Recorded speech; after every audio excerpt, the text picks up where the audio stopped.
दोस्तों स्टडी 91 के YouTube channel में आप सभी का बहुत बहुत स्वागत है। दोस्तों आज आप सभी के समक्ष मैं लेकर हाजिर हूं हिंदी विषय में एक नए टॉपिक को जिसका नाम है मुहावरा। जी हां दोस्तों, इस टॉपिक से बहुत सारे सवाल आपके प्रीवियस ईयर पेपर में पूछे गए हैं और वो सभी सवाल यहां स्क्रीन पर भी दिखाए जा रहे हैं। जी हां दोस्तों, याद रखिएगा इस आज की क्लास जो हमारी है वो 86 नंबर की क्लास है। इसके पहले 1 से लेकर 50 तक की जो क्लास थी वो हमारी हिंदी की बेसिक क्लास थी, वो भी प्रैक्टिस के ऊपर थी। और 51 नंबर से लेकर 100 नंबर का जो सीरीज हम लोग कवर कर रहे हैं ये प्रीवियस ईयर पेपर की सीरीज हम लोग कवर कर रहे हैं कि जो हो चुकी परीक्षाएं हैं उसमें किस तरह के सवाल बनते हैं। और आगे 100 के बाद जो सीरीज हम कवर करेंगे वो एक्स्ट्रा एडवांस लेवल होगा दोस्तों, मतलब बहुत ही ज्यादा एडवांस होगा। हिंदी के केवल और केवल ऐसे सवालों पर चर्चा होगा जिसका जवाब आपको सही ढंग से नहीं आता। ठीक है, बहुत ज्यादा प्रैक्टिस नहीं करेंगे। 100 के बाद वाली सीरीज में स्टार्ट करूंगा, तो इस सीरीज को आप पूरा देखिए। अगर कोई चैप्टर यानी कोई भी स्पेशल वीडियो अगर आपने नहीं देखा है पर्टिकुलर टॉपिक के ऊपर तो उसको जाके एक बार आप देख लीजिए। देखिए सीक्वेंस से आप पढ़ेंगे ना तो पढ़ने का मजा अलग रहेगा। ठीक है,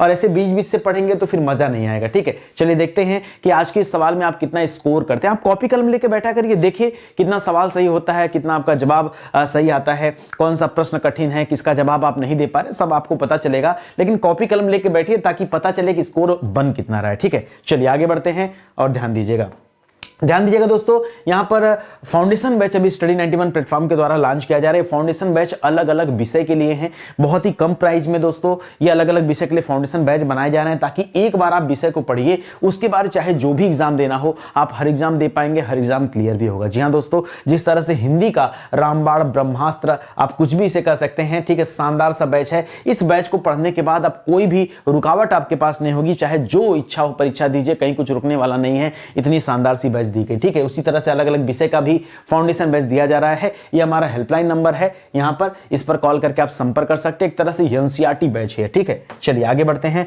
और आज के सवालों को देखते हैं। ध्यान दीजिएगा, पहला सवाल लिख रहा दोस्तों कि अक्ल पर पत्थर पड़ना। जी हां दोस्तों, अक्ल पर पत्थर पड़ना, इस मुहावरे का अर्थ क्या है? 4 ऑप्शन दे रहा है, बहुत आसान है दोस्तों। मुहावरा चैप्टर तो बहुत ही ज्यादा आसान है। लिख रहा मूर्ख बन जाना, या अपमानजनक बात कहना, या बुद्धि भ्रष्ट होना, या बेफिक्र होना। लोग कहते हैं ना भैया उसके अक्ल पे तो पत्थर पड़ गया, उसकी बुद्धि जैसे लगता है भ्रष्ट हो गई है। तो याद रखिएगा अकल पर पत्थर पड़ने का मतलब क्या होता है? बुद्धि भ्रष्ट होना। एक बढ़िया सा एग्जांपल दूं, इसको जरा आप अपने जीवन से जोड़िएगा। आप आए थे यहां पर पढ़ाई लिखाई करने और अभी अगर आप अलग मार्ग पर जा रहे हैं, अलग रास्ते पर जा रहे हैं, यानी क्या कर रहे हैं? अपनी सफलता से आप दूर हो रहे हैं, यानी आपके अकल पर पत्थर पड़ गया। सही मायने में मेरी बात हो सकता है खरी खोटी आपको लगे, बुरी भी लग सकती है, लेकिन दोस्तों यही सत्य है। अकल पर पत्थर मत पड़ने दीजिए, बुद्धि को भ्रष्ट मत करिए। जिस कार्य के लिए आए थे अपने घर से, जिस सपने को लेकर आए थे, उस सपने को प्लीज आपसे निवेदन है पूरा करिए, क्योंकि उस सपने को देखने के लिए दोस्तों बहुत सारे लोग इंतजार कर रहे हैं। ठीक है, चलिए आगे बढ़ते हैं। अगला सवाल दे रहा अंगूठा दिखाना।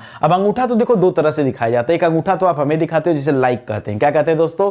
एक अंगूठा दिखाने को, याद रखिएगा, एक अंगूठा दिखाने को हम क्या कहते हैं दोस्तों? लाइक कहते हैं। ठीक है, तो मैं बना भी नहीं पा रहा हूं, चलिए कोई बात नहीं। तो एक अंगूठा दिखाना दोस्तों क्या कह रहा था? लाइक करना कहलाता है। ध्यान दीजिएगा, 2 तरह का अंगूठा दिखाना होता है। एक अंगूठा आप दिखाते हो तो क्या करते हो? किसी को लाइक करते हो। दूसरा अंगूठा दिखाते हो तो क्या करते हो दोस्तों? अनलाइक कर देते हो, यही ना, अनलाइक। और ये जो लाइक और अनलाइक वाला कांसेप्ट होता है वही आपको यहां पे जवाब देना। ठीक है, तो लाइक की बात तो यहां कर नहीं रहा है कि अंगूठा दिखाना मतलब सहमत होना, धोखा देना, जीत जाना या उत्तीर्ण होना। तो अंगूठा दिखाने का तात्पर्य यहां किससे दोस्तों? अनलाइक करने से, यानी किसी को धोखा देने से है। जब किसी को आप धोखा देते हो तो यह भी अंगूठा दिखाया जाता है। ठीक है, इसको भी ध्यान दीजिएगा। तो यहां धोखा देने से तात्पर्य है, क्योंकि लाइक करने या किसी को बहुत पसंद करने की बात हो तो उसको भी अंगूठा दिखाया जाता है, लेकिन अंगूठा दिखाने का तात्पर्य दोस्तों ये नहीं होता। लाइक एक अलग कांसेप्ट होता है। यहां हम अंगूठा दिखाते जरूर हैं, लेकिन वहां मुहावरे के तौर पे इस अंगूठे का इस्तेमाल नहीं करते हैं। यहां पर ध्यान देंगे, धोखा देना इसका क्या होता है? अर्थ होता है। लिख रहा अंडे सेना। लोग कहते हैं ना घर बैठ के अंडे से होगे क्या?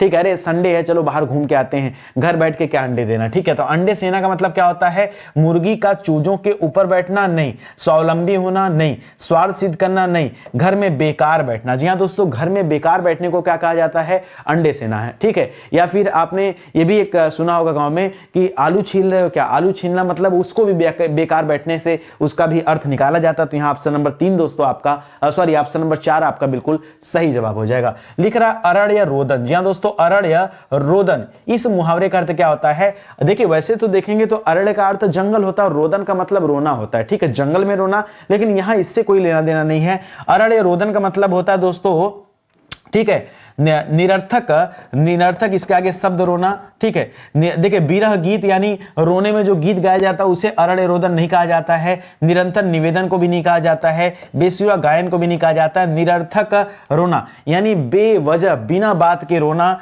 ठीक है। या फिर आप कह सकते हैं अनायास का, अनायास का, अनायास का, ठीक है, अनायास का दुखड़ा, दुखड़ा, दुखड़ा सुनाना। जी हाँ दोस्तों, बहुत सारे लोग होते हैं जिनके यहाँ चले जाओगे ना, जब जाओगे तब वो जिंदगी में कष्ट ही में ही रहते हैं, ठीक है, हमेशा कष्ट में रहते हैं। चाहे आप आज मिलो, चाहे साल भर बाद मिलो, चाहे 5 साल बाद मिलो, अरे भैया बहुत दिक्कत, बहुत परेशानी, मतलब उनके ऊपर से लगता है परेशानी का साया हटता ही नहीं। ऐसा नहीं है, वो हमेशा क्या करते रहते हैं, अरण्य रोदन करते हैं, अनायास का अपना दुखड़ा सुनाते हैं। भाई समस्याएं सबके पास है, आपके पास भी अपनी समस्या और हमारे पास हमारी समस्याएं हैं। दुनिया में जितने लोग हैं हर व्यक्ति के पास समस्या, जो भी जन्म लिया है भाई दुख सुख तो लगा रहेगा ना, है कि नहीं, सब चीजें लगी रहती हैं। लेकिन यार आदमी फिर भी खुश रहता है, इसी में समय निकालकर व्यक्ति क्या होता है, खुश रहता है। मैं पढ़ा के खुश रहता हूं, आप हो सकता है पढ़ के खुश रहें, तो सबका अपना अपना तरीका है, तो इसको ध्यान रखेगा, ठीक है। यहां पर क्या होगा, अनायास का दुखड़ा सुनाना, उसे भी क्या कहा जाता है, अरण्य रोदन कहा जाता है। अगला सवाल दे रहा है कि अंधे को दीपक दिखाना, ठीक है। अब जो व्यक्ति अंधा है उसे आप दीपक दिखाओ, टार्च दिखाओ, आप जनरेटर चालू कर दो, कोई फर्क पड़ेगा क्या, कोई फर्क तो पड़ने वाला नहीं। तो आप ऑप्शन देखो क्या दे रहा है, कह रहा है अंधे का रास्ता रोशन करना। क्या दीपक दिखाने से अंधे का रास्ता रोशन, उसे तो वैसे भी नहीं दिखाई दे रहा है। आप चाहे टार्च लगा के दिखाओ, चाहे मोमबत्ती से दिखाओ, चाहे दीपक से दिखाओ, उसका रास्ता रोशन होने वाला नहीं। यानी अनायास का ऑप्शन है। नासमझ को उपदेश देना, यह आप कह सकते हैं दोस्तों कि जो व्यक्ति ना समझ है उसे उपदेश देना क्या कहलाता है, अंधे को दीपक दिखाना, ठीक है। जिस तरह से मैं 1000 बार बच्चों को बोल लूं कि भैया पढ़ो, ये देखो इधर उधर मत करो, एक सीक्वेंस में पढ़ा रहा हूं, डेली हिंदी की क्लास देखा करो, डेली पढ़ा करो, लेकिन यार जो नासमझ है ना उनको समझाया नहीं जा सकता, यानी बेकार का उपदेश दे रहा हूं मैं, ठीक है। तो नासमझ को उपदेश देना, नासमझ को रोशनी देना नहीं दोस्तों, अंधे की सहायता करना नहीं। यहां पर ऑप्शन नंबर 2 बिल्कुल सही जवाब है। आप भी अपने से कोशिश करिए एक बार कि आपका जवाब आपके अनुसार क्या आ रहा है, ठीक है। चलिए आगे बढ़ते हैं। लिख रहा अंडे का शहजादा, अंडे का शहजादा, इसका अर्थ क्या होता है दोस्तों, लिख रहा कमजोर व्यक्ति। अब लोग सोच सकते हैं जिसको इसका उत्तर नहीं पता होगा, ठीक है, मान लीजिए एग्जाम में कोई बच्चा गया और उसको इसका जवाब नहीं पता, तो सोचेगा अंडा, अंडा बड़ा कमजोर हो जाता है, गिर जाएगा, फूट जाएगा, यानी कमजोर व्यक्ति को अंडे का शहजादा कहा जाता है। लेकिन ऐसा नहीं है, ठीक है, ऐसा नहीं है, ना कमजोर को कहा जाता है, ना चालाक को कहा जाता है। मुद्दा आता है अनुभवी व्यक्ति और अनुभवहीन व्यक्ति। देखिए अनुभवी व्यक्ति के बारे में दोस्तों 2 लाइन कही जाती है। एक अनुभवी व्यक्ति को कहा जाता है पुराना चावल, ठीक है, क्या कहा जाता है, पुराना चावल। जिस तरह से खाने में पुराना चावल बहुत अच्छा होता है, उसी तरह से अनुभवी व्यक्ति को भी पुराना चावल कहा जाता है। या इसके बारे में दूसरा कथन भी है, ठीक है, घाट घाट का पानी पीना, घाट घाट का पानी पीना, ठीक है। घाट घाट का पानी पीने का मतलब क्या होता है दोस्तों, यानी बड़ा तजुर्बा वाला व्यक्ति है, बड़ा अनुभवी व्यक्ति है, उसको हर परिस्थितियों में कैसे रहना है, क्या करना है वो सब पता है, तो अनुभवी व्यक्ति के लिए होता है। लेकिन अंडे का शहजादा ये भी उत्तर नहीं है। अंडे का शहजादा कहा जाता है अनुभवहीन व्यक्ति को। किसे कहा जाता है,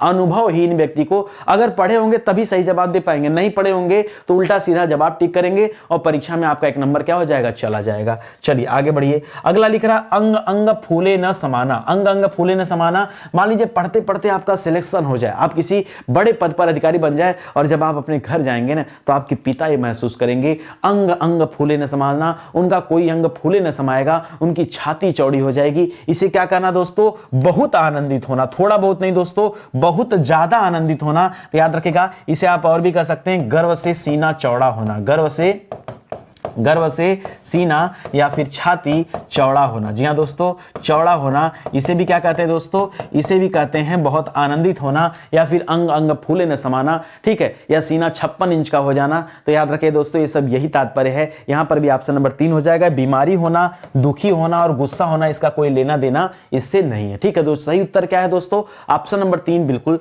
सही उत्तर है, ठीक है। लिख रहा अंगारों पर पैर रखना। जी हाँ दोस्तों, अंगार किसे कहा जाता है, तो अंगार दोस्तों एक तरह से कोयले वाली जो आग होती है उसी को तो अंगार कहते हैं। तो अंगारों पर पैर रखना, इस मुहावरे का सही अर्थ क्या है, लिख रहा मूर्ख होना, समझदार होना, या नुकसान होना, या जोखिम मोल लेना। तो अंगारों पर पैर रखना क्या कहलाता है दोस्तों, जोखिम मोल लेना, ठीक है। बहुत सारे लोग ऐसे होते हैं जो जोखिम, जो रिस्क में काम करते हैं। जी हाँ दोस्तों, जो रिस्क में काम करते हैं उनके लिए कहा जाता है कि अंगारों पर पैर रखते हैं। जी हाँ दोस्तों, इसको याद रखेंगे, जोखिम मोल लेना, ठीक है। देखिए इसके लिए एक और भी कहा जाता है कि लाभ हानि की चिंता न करना, ठीक है। यानी जो अंगारों पर पैर रखते हैं फिर वो लाभ हानि की चिंता नहीं करते हैं, वो जोखिम मोल लेते हैं। तो यहां ऑप्शन नंबर 4 करिएगा। बाकी के ऑप्शन दोस्तों किसी भी तरह से यहां से मैच नहीं हो रहा है। आगे बढ़िए, कह रहा है अंधे की लकड़ी। जी हाँ दोस्तों, अंधे की लकड़ी। अब देखिए जो व्यक्ति अंधा होता है उसका लकड़ी सहारा होता है, अगर उसकी लकड़ी भी उससे छीन लिया जाए तो कुछ कर पाएगा, कुछ समझ नहीं पाएगा, कहीं चल नहीं पाएगा। कहां भाई, वो क्या करते हैं अंधे लोग ना, लकड़ी से टटोलते हैं अपने आगे, ऐसे ऐसे करके टटोलते हैं कि जमीन है, प्लेन है, उबड़ है, खाबड़ है, सब उनको अंदाज लगता रहता है। देखिए भगवान है सबके लिए, ठीक है। मैं एक छोटी सी बात बताना चाहूंगा। बहुत सारे लोग परेशान रहते हैं, लोगों को लगता है कि जिनके पास पैसा है केवल वही खा पी सकते हैं, वही जीवित रह सकते हैं। ऐसा नहीं है।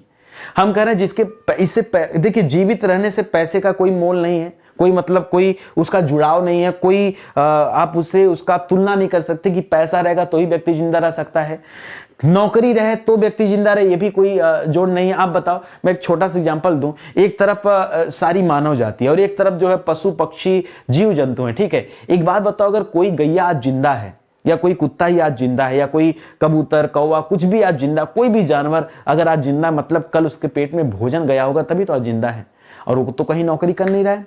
अगर वो नौकरी नहीं कर रहा तो फिर जिंदा कैसे है? अगर वो पैसे नहीं कमा रहा तो जिंदा कैसे है? देखिए जिंदा रहने के लिए किसी चीज की आवश्यकता नहीं होती, भगवान है और धरती पर हर एक तरह के संसाधन है, सबकी व्यवस्था भगवान ने किया है, ठीक है। तो खैर हम आते हैं अपने सवाल पर। तो अंधे की लकड़ी से क्या तात्पर्य है? कह रहा है बैसाखी का सहारा नहीं, कुमार्ग पर चलना नहीं, अंधे की विशेष छड़ी नहीं, एक ही सहारा, या कभी कभी परीक्षा में देता है एकमात्र सहारा, ठीक है।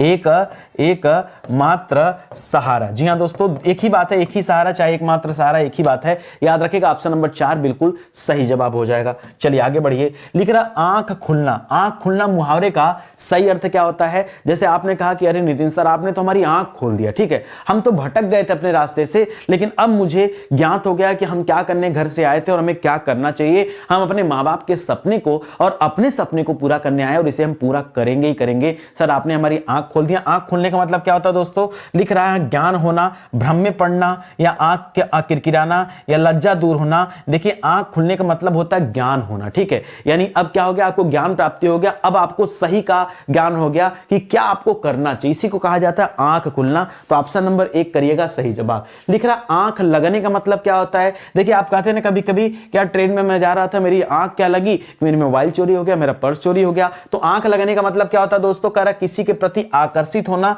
नहीं, आकर्षित होना को कहा जाता है लट्टू होना। क्या कहा जाता है दोस्तों? लट्टू होना, ठीक है। किसी पर लट्टू होना उसे कहा जाता है आकर्षित होना। आप गए कॉलेज में, एक खूबसूरत लड़की देखा नहीं, उसके पीछे लट्टू हो गए, भूल गए क्या करने आए थे, मम्मी पापा कहां से पैसा जमा किए, क्या करने में आए थे, दिमाग से उतर गया, कोचिंग में कोई मिल गई, लगा यही तो जिंदगी है, नौकरी वोकरी छोड़ो यही जिंदगी है, ठीक है। ऐसा ज्ञान होता है। तो ध्यान दीजिएगा दोस्तों, किसी के प्रति आकर्षित होना इसे लट्टू होना कहा जाता है। इशारा करना तो अंगुली दिखाना कहा जाता है। क्या करना कहा जाता है दोस्तों? अंगुली दिखाना, ठीक है। अंगुली दिखाना, जब आप किसी पर अंगुली दिखाते हैं दोस्तों तो उसे आप क्या कहते हैं? इशारा करना, ठीक है। धोखा देना तो आप पीछे पढ़ भी चुके हैं दोस्तों, धोखा देना याद रखेगा। क्या? अंगूठा दिखाना। धोखा देने को क्या कहा जाता है? अंगूठा दिखाना। अंगूठा दिखाना को कहा जाता है धोखा देना। यहां आ जाइए, नींद आ जाना। आंख लगने का मतलब क्या होता है दोस्तों? नींद आ जाना। यहां पर ऑप्शन नंबर 4 बिल्कुल सही जवाब होगा। बाकी के जो 3 आपके सामने जवाब लिख रहे हैं दोस्तों, ये सभी जवाब क्या है? गलत दे रहा है यहां पर, इसको आप ध्यान रखेंगे, ठीक है। आगे बढ़िए। लिख रहा आंख का पानी ढलना। जी हां दोस्तों, आंख का पानी ढलना इस मुहावरे का सही अर्थ क्या है? लिख रहा है बहुत क्रोधित हो जाना, या फिर निर्लज्ज होना, या बुढ़ापा आ जाना, या मर जाना। तो याद रखें दोस्तों, आंख का पानी ढलना कहा जाता है निर्लज्ज हो जाना, यानी जिसके आंख से जिससे शर्म हया सब खत्म हो जाए उसे क्या कहा जाता है? निर्लज्ज व्यक्ति, ठीक है। तो निर्लज्ज होने को क्या कहा जाता है? आंख का पानी ढलना। जी हां दोस्तों, बहुत अच्छा मुहावरा है। और याद रखिए इस मुहावरे में खास करके बच्चे गलती करते हैं, तो मैं एक स्टार यहां पर लगाना चाहूंगा ताकि आप ध्यान दीजिएगा और आपसे गलती ना होने पाए, ठीक है। अच्छा सवाल है ये। वो सवाल है ना, जैसे आपको मुहावरा मान लीजिए आता है, लेकिन कुछ सवाल ऐसे होंगे जो नहीं आ पाएगा, जहां परीक्षा में कंफ्यूजन होगा, ये उस टाइप के सवाल है, या जल्दीबाजी में उत्तर गलत हो जाएगा, ये उस टाइप के सवाल है, ठीक है। चलिए आगे बढ़िए। निम्नलिखित 4 विकल्पों में से उस विकल्प का चयन करें जो दिए गए मुहावरे का सही अर्थ व्यक्त करता है। लिख रहा आंख का काजल। जी हां दोस्तों, आंख का काजल इसका मतलब क्या होता है? खाली सुंदर, या अत्यंत प्रिय, या दर्द देने वाला, या गहरा रंग। तो याद रखेगा दोस्तों, आंख का काजल कहा जाता है किसे? जो बहुत ज्यादा प्रिय होता है उसे कहा जाता है आंख का काजल, या फिर दोस्तों जो अत्यंत प्रिय होता है उसे आंख का तारा भी कहते हैं। क्या कहते हैं? कि हमारी आंख का तारा है। जैसे माँ अपनी बच्चों के क्या होते हैं, सॉरी माँ के बच्चे उनके लिए क्या होते हैं, आंख के तारे होते हैं, अत्यंत प्रिय होते हैं। तो याद रखिएगा। एक और सवाल आपसे देता है, आंख का काजल चुराना। जी हाँ दोस्तों, आंख का काजल और इसको चुराना यहां पे लगा देता है। तो जो व्यक्ति आंख का काजल चुराता है इसका मतलब क्या है, याद रखेगा। आंख का काजल चुराना मतलब वो धोखा देने वाला व्यक्ति है। ठीक है, क्या है दोस्तों, धोखा देना। ठीक है, यानी आंखों के सामने धोखा देना। आप इसे कह सकते हैं, एक बहुत अच्छा मुहावरा इसके लिए यूज किया जाता है, कपटी मित्र। ठीक है, कपटी मित्र, जिसे आप अपना समझते हैं लेकिन एक्चुअली में आपका होता नहीं है। ठीक है, तो ये भी आप ध्यान रखेंगे। आगे हो सकता है सवाल है, परीक्षा में इस तरह के सवाल बने हैं। लेकिन आंखें नीची होना, आंखें नीची होना मतलब क्या है, सामने ना आना या शर्म से नजर न मिलाना या सामना करना या उपेक्षा करना। देखिए यहां पर बच्चे कंफ्यूज हो सकते हैं दो ऑप्शन में, दो ऐसे ऑप्शन है। ऑप्शन नंबर, देखिए ऑप्शन नंबर 1 तो नहीं होगा। ठीक है, सामने ना आना। ठीक है, सामने ना आने को क्या कहा जाता है दोस्तों, कन्नी काटना। क्या कहा जाता है दोस्तों, कन्नी काटना। ठीक है, जैसे कोई किसी का उधार लिया तो जल्दी सामने नहीं आने का प्रयास करता, कन्नी काटता रहता है। ठीक है, तो ये हो जाएगा। दूसरा है सामना करना, सामना तो कर नहीं सकता। ठीक है, सामना तो होने वाली बात ही नहीं। ऑप्शन नंबर 2 और 4 मुझे पता है, दो ऐसे जवाब है जहां आपके मन में डाउट हो रहा है और इसीलिए मैं इस प्रश्न पर भी क्या लगाना चाहूंगा, स्टार लगाना चाहूंगा, क्योंकि थोड़ा सा आपको कंफ्यूजन हो रहा है कि आंखें नीची होना, तो सर इसे क्या कहेंगे, शर्म से नजर न मिला पाना। सर इसका ये अर्थ निकाल के लाएंगे या फिर सर इसका अर्थ हमें निकालेंगे कि उपेक्षा करना। देखिए किसी की उपेक्षा करने का मतलब क्या होता है, तिरस्कार करना। देखिए उपेक्षा का मतलब क्या होता है, तिरस्कार करना। और जब आप किसी का तिरस्कार करते हैं, ठीक है, तब क्या करते हैं, तब आपकी आंखें ऊंची नहीं होती है, नीची नहीं होती, आंखें ऊंची होती है। ठीक है, आंख बड़ी बड़ी करके दोस्तों लोगों का तिरस्कार किया जाता है कि नहीं। उपेक्षा करने में आंखें नीची नहीं होती। तो कंफ्यूज हो रहे थे केवल आप, यहां पे याद रखेगा ऑप्शन नंबर 2 हो जाएगा, शर्म से नजर न मिलाना। जी हां दोस्तों, शर्म से नजर न मिलाना, इसे क्या कहा जाता है, आंखें नीची होना। जी हां दोस्तों, इसको ध्यान रखेंगे। ठीक है, जैसे अगर आपका सिलेक्शन नहीं हुआ और आपके पिताजी आपसे पूछ दिए तो शर्म के मारे क्या होगा, आपकी आंखें नीची हो जाएंगी कि अब हम कर क्या सकते हैं, कुछ बोलने के लिए रह नहीं गए। देखिए चाहे आप अपनी जिंदगी में कितने भी मजे करिए, लेकिन कुल मिला जुला के सिलेक्शन लीजिए। जिस चीज के लिए आए हैं वो काम जरूर करिए, क्योंकि हो गया तो बाकी सब जायज है। आपने जितना मजा किया सब जायज है, लेकिन जिस काम के लिए आए अगर वही नहीं पूरा हुआ तो फिर आपने अगर दिन भर पढ़ा भी तो भी नाजायज था, बेकार था आपका पढ़ना। ठीक है, इसको समझिए, रियलाइज करिए। लिख रहा, आए थे हरि भजन को ओटन लगे कपास। ठीक है, देखिए आपका जो अभी मैं समझाने का प्रयास कर रहा हूं उसी पे लोकोक्ति आ गया। ठीक है, ये लोकोक्ति दोस्तों या मुहावरा कह सकते हैं। लिख रहा है मुहावरे। देखिए लोकोक्ति मुहावरे में थोड़ा सा अंतर होता है। ठीक है, लोकोक्तियां पुराने समय में कहावत रहती हैं। ठीक है, और वो बड़ी व्यंग्यात्मक होती थी। ठीक है, जबकि मुहावरा कम शब्दों का होता था। ठीक है, तो लिख रहा, आए थे हरि भजन को ओटन लगे कपास।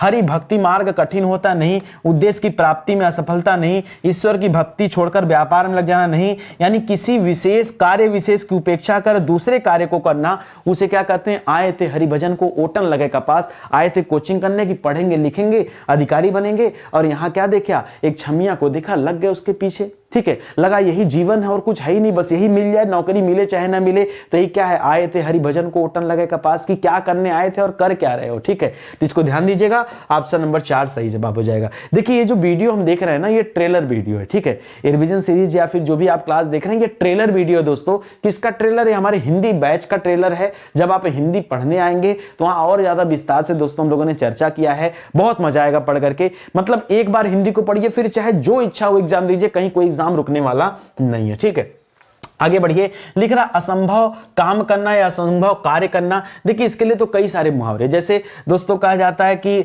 बालू की भीत खड़ा करना। ठीक है, बालू की भीत खड़ा करना, भीत खड़ा करना। अब ये बताइए, खाली बालू की भीत खड़ा हो सकता है क्या, कभी नहीं हो सकता है, यानी ये भी असंभव कार्य है। ठीक है,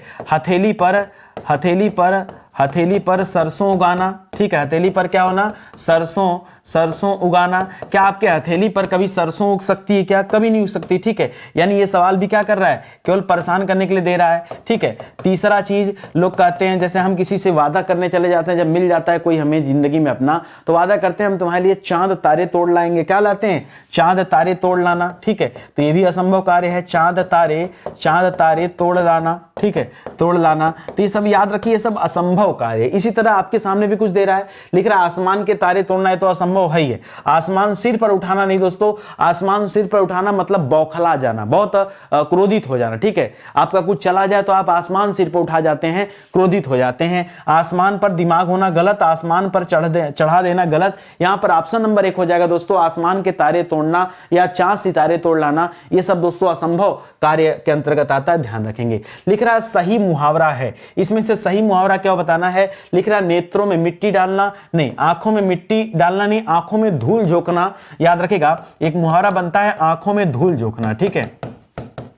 आंखों में धूल झोंकना, और इसे क्या कहा जाता है दोस्तों, आंखों में धूल झोंकना क्या होता है दोस्तों, धोखा देना। क्या होता है दोस्तों, धोखा देना इसका तात्पर्य होता है, ठीक है। आंखों में धूल झोंकना यानी धोखा देना, ठीक है। आंखों में रेत फेंकना ये कुछ नहीं, आंखों में धूल झोंकना बता दिया। आंखों में कचरा डालना नहीं दोस्तों, आंखों में धूल झोंकना यही इसका जवाब है, और इसका अर्थ भी क्या होता है, धोखा देना। लिख रहा आंखें भर आना, जी हाँ दोस्तों, आंखें भर आना का अर्थ क्या है। लिख रहा आंसू आ जाना या भाव विभोर हो जाना या नींद आना या आंख दुखना। देखिए आंखें भर आना का आंख दुखना से कोई मतलब नहीं है। नींद आना का क्या कहते हैं दोस्तों, आंख लगना। नींद आना का भी हम लोग पीछे ही पढ़े थे।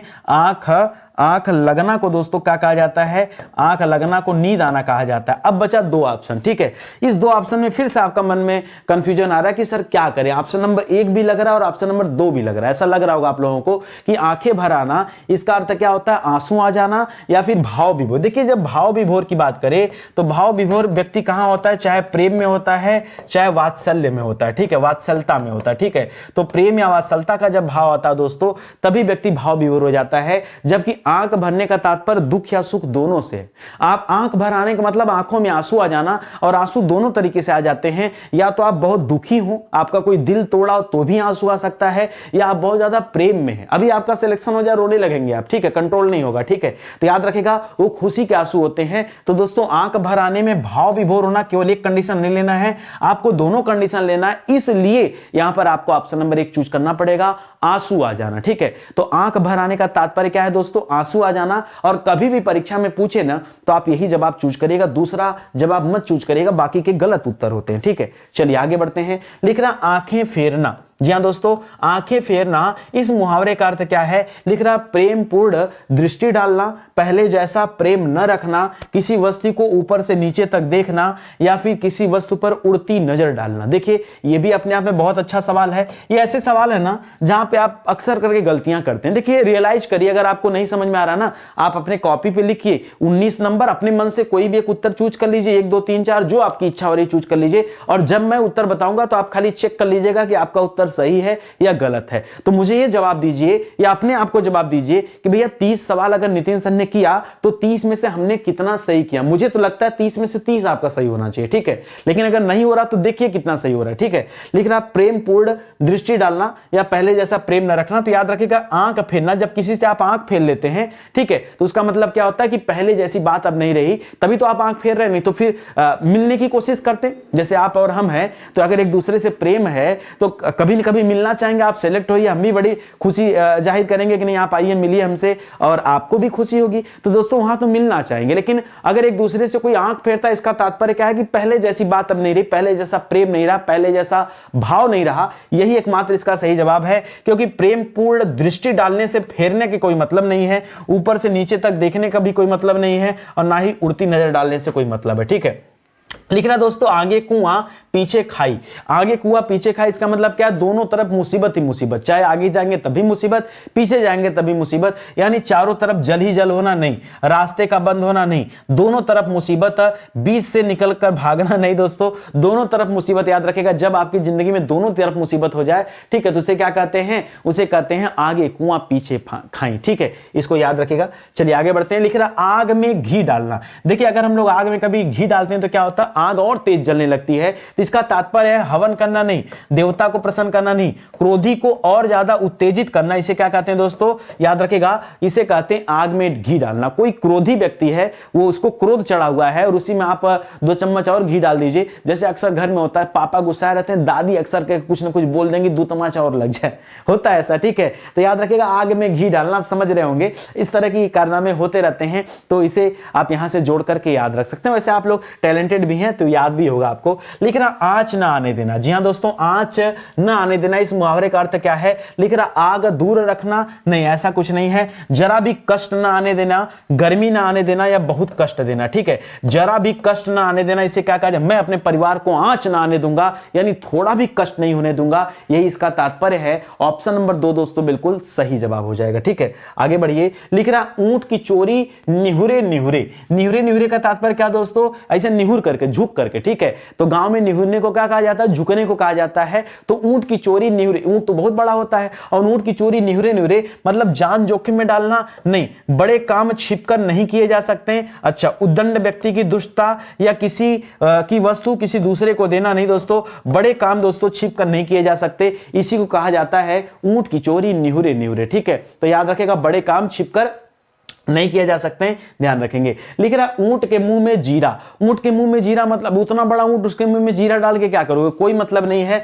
तो अच्छा, इस मुहावरे का छत्तीसगढ़ी पर्याय आपको बताना है। ठीक है, तो ऊंट के मुंह में जीरा, ये तो दोस्तों बोलने का तरीका है, वही चीज बोलने का तरीका, लेकिन इसका अर्थ नहीं है। ऊंट पटांग कार्य दोस्तों, ये भी इसका अर्थ नहीं है। समुद्र में एक बूंद भी नहीं है। हाथी के पेट में सुहारी।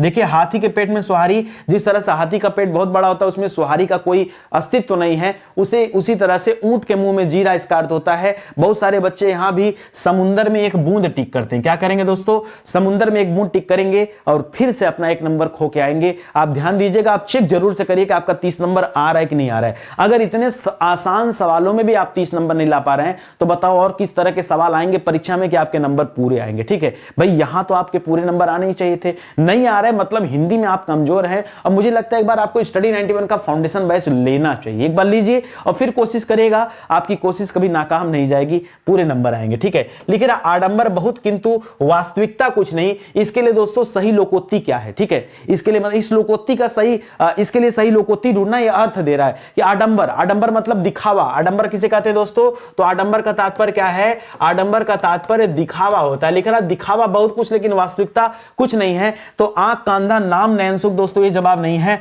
आंख का अंधा नाम नयन सुन, तो याद रखेगा इसको लिखेगा मूर्ख किंतु धनवान। मूर्ख किंतु धनवान। ठीक है, नहीं, इसका मतलब मूर्ख किंतु धनवान नहीं, इसका आंख का अंधा नाम नयन सुख का मतलब होता है दोस्तों क्या नाम है? नाम के विपरीत, गुड़ के विपरीत नाम क्या होता है? गुड़ के विपरीत नाम। जी हाँ दोस्तों, गुड़ के विपरीत नाम, तो याद रखेगा, या फिर इसको नाम के विपरीत गुड़ कर सकते हैं। ठीक है, नाम के विपरीत गुड़। ठीक है, देखिए दोनों जगह मुझे अलग अलग एग्जाम में मिला है, इसलिए मैं दोनों चीजें रख रहा हूं। ठीक है, और जो इसके पहले लिखा था, ठीक है, कि मूर्ख किंतु धनवान, वो अलग हो जाएगा। ठीक है, लिख रहा दोस्तों ऊंची दुकान फीका पकवान, यही इसका अर्थ है कि आडंबर बहुत कुछ है, बहुत बड़ा दुकान है, गए साला 2 कौड़ी का सामान वहां पर। ठीक है, तो आप कह सकते हो उसे कि ऊंची दुकान फीका पकवान। ठीक है, ऊंट के मुंह में जीरा, ये तो बता दिया। हाथी के पेट में सुहारी, क्या बताया दोस्तों? हाथी के पेट में सुहारी। ठीक है, ये इसका अर्थ होता है, यानी कुछ नहीं। ठीक है, और खोदा पहाड़ निकली चुईया, दोस्तों ये भी इसका जवाब नहीं होगा। खोदा पहाड़ निकली चुईया मतलब बहुत ज्यादा काम करके बहुत छोटा सा मुनाफा प्राप्त करना, उसका परिणाम कम होना, उसे कहा जाता है खोदा पहाड़ निकली चूहिया। ठीक है, चलिए आगे बढ़ते हैं। लिख रहा है एड़िया रगड़ना। एड़िया रगड़ना, इस मुहावरे का अर्थ क्या है? कह रहा है एड़ियों को साफ करना या परिश्रम करना या बहुत दौड़ धूप करना। तो जो बहुत दौड़ धूप करता दोस्तों, उसे कहा जाता है एड़िया रगड़ना। जी हाँ दोस्तों, एड़िया, आपके पिताजी ने बहुत दौड़ धूप किया होगा और जो कुछ बनाया है उतना भी बनाने में शायद आज हम लोगों की हालत खराब हो जाए। ठीक है, आप कल्पना करिए, आप में से जितने लोग हैं, आपके घर में जितनी भी संपत्ति है, जो भी आपके पिताजी ने नाम मान सम्मान धन जो कुछ भी इकट्ठा किया अपने जीवन में, क्या आप उतना कर पाएंगे? आप उतना केवल बताइए कि आप उतना कर पाएंगे कि नहीं कर पाएंगे। ठीक है, तो आप सोचिए उन्होंने कितना एड़ियां रगड़ी होंगी, कितना दौड़ धूप किया होगा, और तब जाकर ये सारी चीजें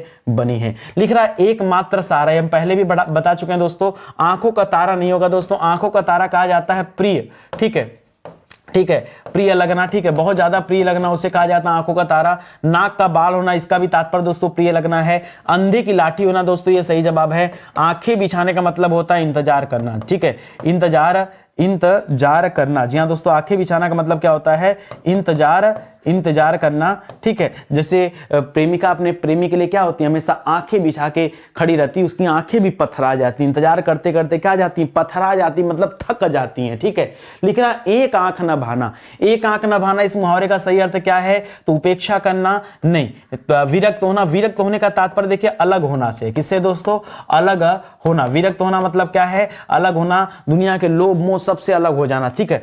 तटस्थ रहने का मतलब क्या होता है, किसी की तरफ ना होना, ना हाँ में ना ना में, आप अपनी स्थिति बीच में कर लिए, ठीक है। बिल्कुल अच्छा ना लगना दोस्तों, यही इसका सही जवाब है, बिल्कुल अच्छा ना लगना। देखिए इस पे भी स्टार लगेगा, बहुत सारे बच्चे गलत जवाब टिक करते हैं। एक आंख ना भाने को लोग उपेक्षा करना कर देते, ठीक है, गलत हो जाएगा। एक आंख ना भाना मतलब बिल्कुल अच्छा ना लगना, उसे कहा जाता है, तो ऑप्शन नंबर 4 सही होगा। लिख रहा विपिन को समझाना बेकार है, वह तो औधी खोपड़ी है। औधी खोपड़ी, लिख रहा औधी खोपड़ी को क्या कहते हैं, बेवकूफ आदमी कहते हैं, निपट मूर्ख कहते हैं, खोपड़ी उल्टी होना कहते हैं, या सोते रहना कहते हैं। तो याद रखें दोस्तों, यहां पर स्टार लगाइए। और मुझे पता बहुत सारे बच्चे फिर से इस सवाल का उत्तर गलत देने वाले। यहां पर आप याद रखेगा, निपट मूर्ख का अर्थ क्या होता है दोस्तों, औधी खोपड़ी होता है। जी हां दोस्तों, निपट मूर्ख, ठीक है, निपट मूर्ख या औधी खोपड़ी यहां पर जो लिख दिया निपट मूर्ख ना, बहुत सारे बच्चे परेशान हैं, सर ये निपट क्या होता है, ठीक है, ये निपट शब्द क्या होता है। तो आपके परीक्षा में दोस्तों ये निपट शब्द ही दिया था, इसको ध्यान देंगे। निपट का तात्पर्य यहां घोर से होता है, किससे होता है दोस्तों,